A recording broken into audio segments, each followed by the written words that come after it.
आज सदन में माननीय राज्यपाल महोदय द्वारा पढ़ा गया अभिभाषण पर चर्चा हो रही है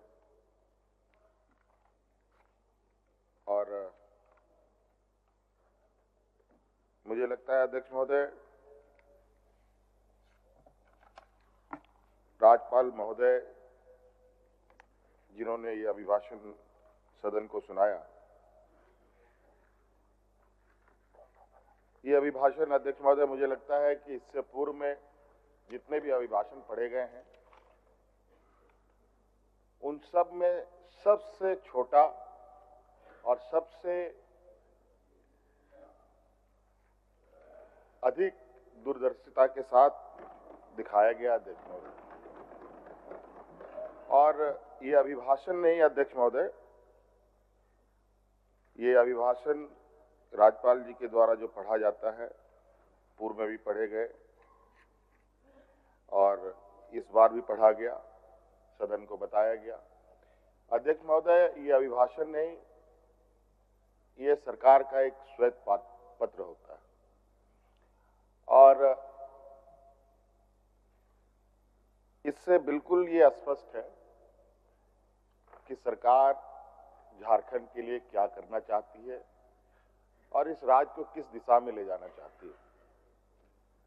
हम सब जानते हैं अध्यक्ष महोदय, पूरा देश जानता है कि झारखंड देश का सबसे पिछड़ा राज्य है और यहां पर सबसे अधिक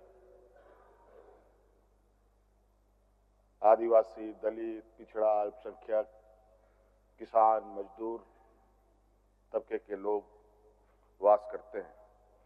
कहने को तो अध्यक्ष महोदय, देश आजाद होने के बाद देश के सबसे बड़े, बल्कि दुनिया के गिने चुने उद्योगों में से, बड़े उद्योगों में से कई उद्योग इसी राज्य में लगा। चाहे हम बोकारो स्टील प्लांट की बात करें, चाहे चिस्सी की बात करें, चाहे देश का पहला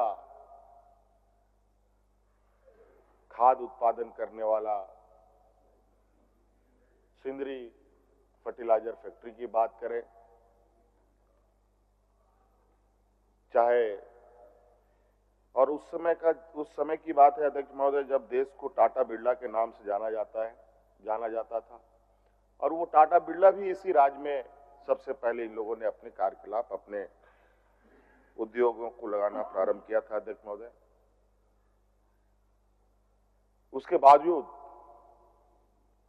ये समझ से परे है अध्यक्ष महोदय कि इस राज्य के ऊपर कौन सा ऐसा अभिशाप लगा कि यहां के लोग भूमिहीन होने लगे, बड़े पैमाने पर विस्थापित होने लगे, बेरोजगार होने लगे,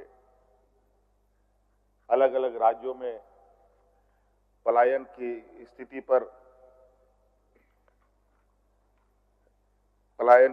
स्थिति बनी रही। ये बहुत गंभीर विषय रहा है और मुझे लगता है कि इसी पीड़ा को लेकर हमारे अग्रणी नेताओं ने, आदरणीय दिसुमगुरु शिबू सोरेन जी, वीर शहीद निर्मल महतो जी, विनोद बिहारी महतो जी, अनगिनत ऐसे हमारे नेता रहे हैं, हम लोग के मार्गदर्शक रहे हैं, जिन्होंने एक अलग राज्य की परिकल्पना रखी। और ये भी हम सब जानते हैं, जब अलग राज्य की परिकल्पना रखी गई तो यही सामंती विचार के जो देश में लोग हैं, ये लोग हमारे उन अग्रणी नेताओं पर कटाक्ष करते थे, हंसी उड़ाते थे। क्या ये आदिवासी लोग, माझी लोग अलग राज्य ले पाएगा? ये लोग तो हड़िया दारू पी करके पेड़ के नीचे पड़ा रहेगा।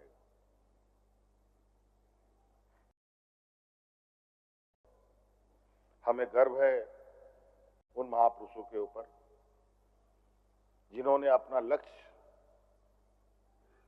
को साधे रखा और एक लंबी लड़ाई लड़ी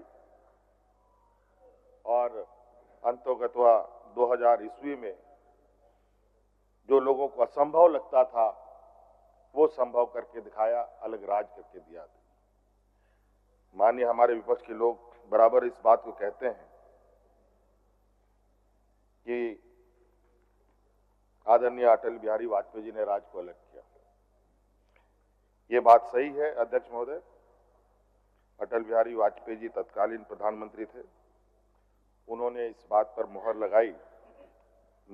लगाई जरूर, लेकिन यह भी सत्य है अध्यक्ष महोदय कि गरीब, गुरुआ, किसान, मजदूर, इन सब लोगों को कोई हक, अधिकार उसके घर पे लाके नहीं देता है अध्यक्ष महोदय, उसके दरवाजे पे लाके नहीं देता है अध्यक्ष महोदय। उसके लिए उसको संघर्ष करना पड़ता है,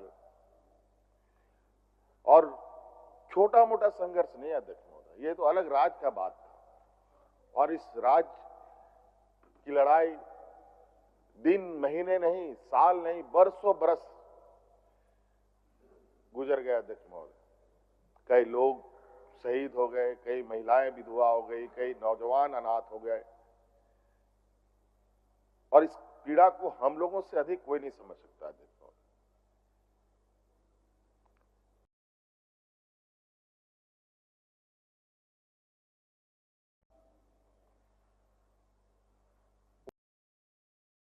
इस राज को क्या मिला अध्यक्ष महोदय? इसमें अगर हम लोग की सत्ता नहीं आती अध्यक्ष महोदय, मुझे नहीं लगता है कि इस राज को कोई बचा सकता था। ये एक ऐसे दलदल में इसको ढकेलने का प्रयास हुआ अध्यक्ष महोदय कि जहां ये दोबारा उभर ना पाए। और अध्यक्ष महोदय, उस समय याद कीजिए, लोग यहां हाथ में राशन कार्ड लेकर के भात भात करके मर रहा था अध्यक्ष महोदय।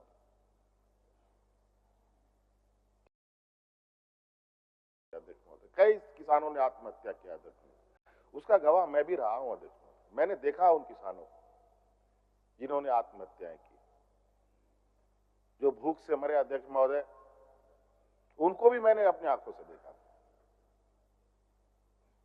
ये विपक्ष के लोगों ने इस राज का एक लंबे शासनकाल में इन लोगों ने बनाया अध्यक्ष महोदय।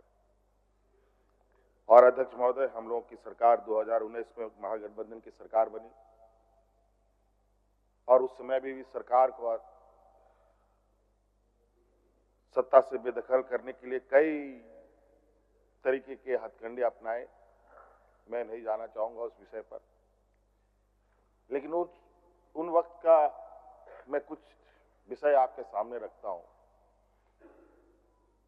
कि जो हम लोग चूंकि राजनीतिक क्षेत्र में है तो इन सब चीजों पर नजर रहती है कि राज अलग होने के बाद कभी भी इस राज में किसी के चेहरे पर, किसी के, चाहे वो सरकारी कर्मचारी हो, चाहे आम नागरिक हो, गरीब गुरुआ हो, महिलाएं, किसी के, सब डरे सहमे अपनी जिंदगी कैसे जिए उसी पर वो लोग संघर्ष में लगे रहे। लेकिन अध्यक्ष महोदय, 2019 में प्रोजेक्ट भवन से मंत्रिमंडल सचिवालय तक, यहां तक कि विधानसभा परिसर में भी लोग ढोल नगाड़े लेकर के गुलाल अबीर के साथ सरकार का स्वागत, धन्यवाद, और उनके चेहरे पर जो मुस्कान देखता था अध्यक्ष महोदय, ये आप अंदाजा नहीं कर सकते। मैं बोल नहीं पा रहा हूं कि लोगों में क्या उत्साह रहा है। कहीं ना कहीं अध्यक्ष महोदय, आज दोबारा सरकार को इस मकाम में पहुंचाने का इस राज्य की जनता का एक बहुत बड़ा भूमिका है अध्यक्ष महोदय, और मैं उनका भी आभार प्रकट करता हूं अध्यक्ष महोदय। और अभिभाषण में अध्यक्ष महोदय बिल्कुल स्पष्ट रूप से है, और हम इस बात को जानते हैं हमें कहां से काम करना है, और हमने बार बार ये कहा है, हमारा ये सरकार ये प्रोजेक्ट बिल्डिंग से चलने वाली सरकार नहीं है, ये गांव देहात से चलने वाली सरकार है। गरीब गुरुआ की यहाँ के किसानों के, यहाँ के नौजवानों के, यहाँ के महिलाओं के, यहाँ के जरूरतमंदों के लिए सदैव तत्परता के साथ पूर्व में भी हमने काम किया है, आगे भी करेंगे। और हमारा ये मानना है अध्यक्ष महोदय, जब तक गांव की अर्थव्यवस्था, गांव के लोगों की आर्थिक स्वावलंबी नहीं बढ़ेगी तो राज्य को आगे बढ़ाना या राज्य के सर्वांगीण विकास की परिकल्पना करना व्यर्थ है अध्यक्ष महोदय। और हम जानते हैं अध्यक्ष महोदय, ये राज्य, कई राज्य अलग होते हैं अध्यक्ष महोदय। कोई भाषा के आधार पर राज्य बसा है, कोई वहां के भौगोलिक दृष्टिकोण से राज्य बसा है, कोई बोलचाल के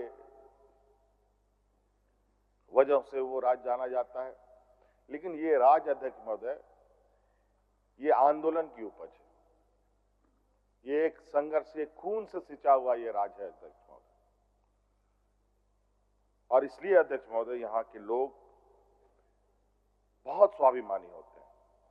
अगर किसी चीज को लोगों ने ठान लिया, ये तब तक नहीं रुकते, तब तक अध्यक्ष महोदय, जब तक मंजिल ना मिल जाए। और आज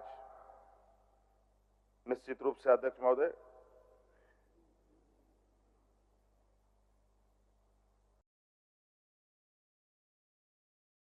हमारा लक्ष्य स्पष्ट है।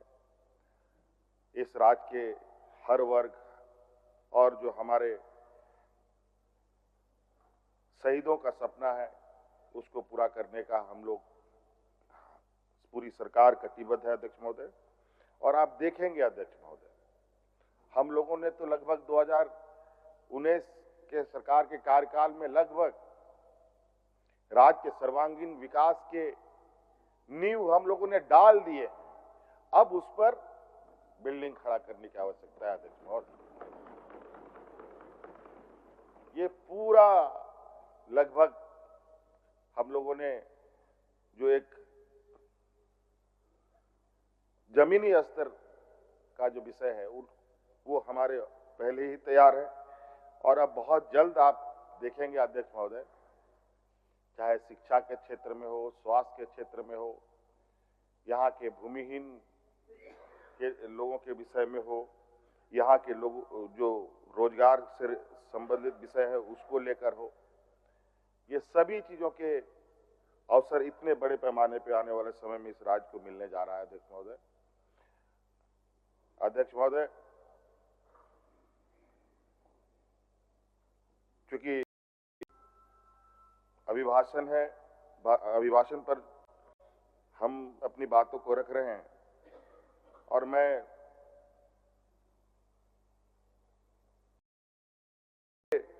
इच्छा में भी नहीं हूं, बल्कि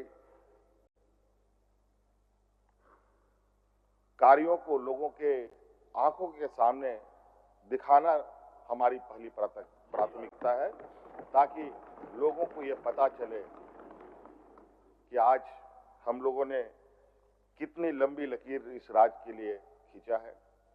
बहुत सारे माननीय 7 बार, 8 बार, 9 बार, 10 बार यहाँ माननीय सदस्य लोग जीत के आए हैं अध्यक्ष महोदय। और परिवर्तन अगर कहीं दिखा है अध्यक्ष महोदय अलग राज्य होने के बाद, तो 2019 से परिवर्तन होना दिखा है। चाहे आधारभूत संरचना को लेकर हो, चाहे अध्यक्ष महोदय पर्यटन के क्षेत्र में हो, चाहे अध्यक्ष महोदय रोजगार सृजन को लेकर हो, और आज अध्यक्ष महोदय हमारे, क्योंकि इस राज्य में मजदूर तबके के लोग बहुत हैं, हम लोग ये देश का पहला राज्य है अध्यक्ष महोदय जहां हम लोगों ने श्रमिकों के लिए सबसे बेहतर कानून बनाया है अध्यक्ष महोदय। और उसके वजह से आज देश के अंदर हो या देश के बाहर हो, अपने मजदूरों की सुरक्षा के लिए सरकार खड़ी रहती है अध्यक्ष महोदय।